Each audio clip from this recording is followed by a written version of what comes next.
Hey, we got fiberglass. How neat is that?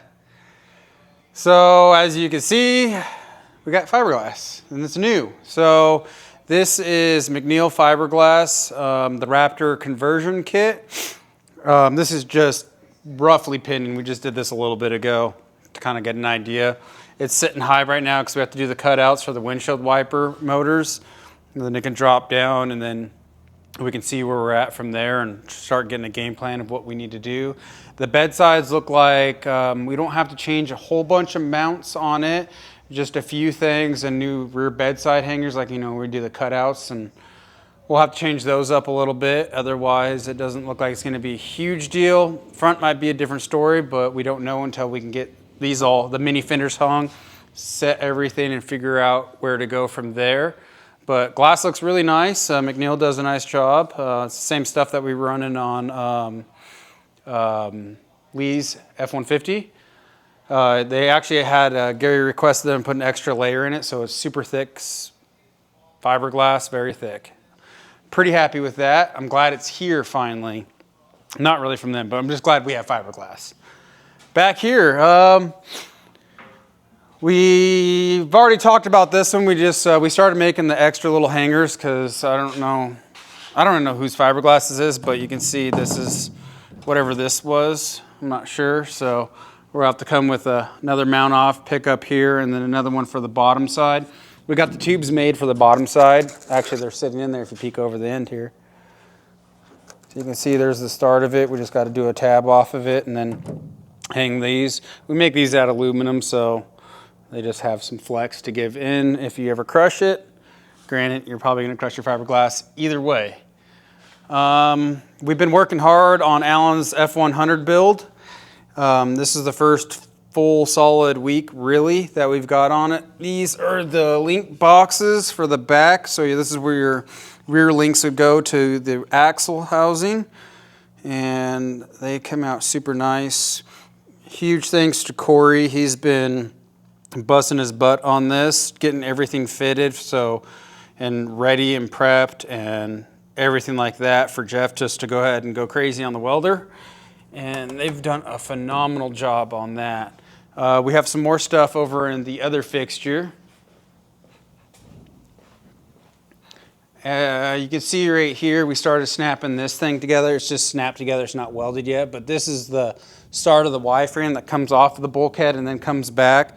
The link boxes mount inside these fixtures, so we'll put those in after the fact here soon. We can tack this thing up and start getting it fitted and do whatever little minimal drum sanding that we need.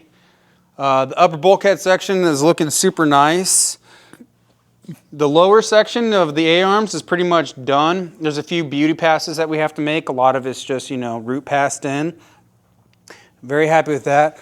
We were starting to fit up the upper bulkhead section, but we decided to make a call and put a hold on this section because right here is where our very, very, very expensive steering box from PSS, the same one that Mason's run in their all-wheel drive trophy truck, mounts here, and then it has a sector shaft that comes down, and it actually comes down into a bearing support down at the very bottom of the lower section of this bulkhead.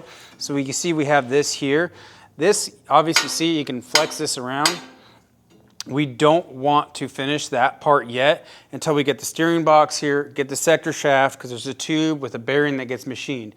If that is not dead nuts perfect, then you're going to have a lot of binding issues and could probably break a sector shaft in the future. Do not want that. This truck has been within like maybe a thousandth of an inch tolerances. So everything is very, very, very tight tolerances, and I do not want to mess this up. So we're waiting for the steering box to get here. Hopefully it'll be here next week. They were machining the sector shaft for it last week, so hopefully next week. As soon as we get that in, we can finish up the rest of the bulkhead section, get that done. I've talked on and off with Jason Hurd from DIY Off-Road on the rest of the stuff. He's got most of the tube structure pretty much finalized, and he's currently working on all our fixtures for the cage structure. Lots and lots and lots and lots of work. This section alone, we probably have close to 100 hours between the link boxes, not even counting, yeah, a lot of the link boxes. And then this section, there's close to 100 hours just in it. Damn! Like, there's put it in the fixture, fit it, do something, pull it out of the fixture, put all our spacers back in, weld the section, put it back in, double check everything. It's a repetitive process and it's very, very time consuming, but I mean, you either want fast, low quality or you want slow, good quality. And I don't necessarily think that we're slow, but our quality is there and that's what we strive for. So very happy with how all this is coming out. They've been doing, the guys in the shop have been doing awesome and I cannot complain at all.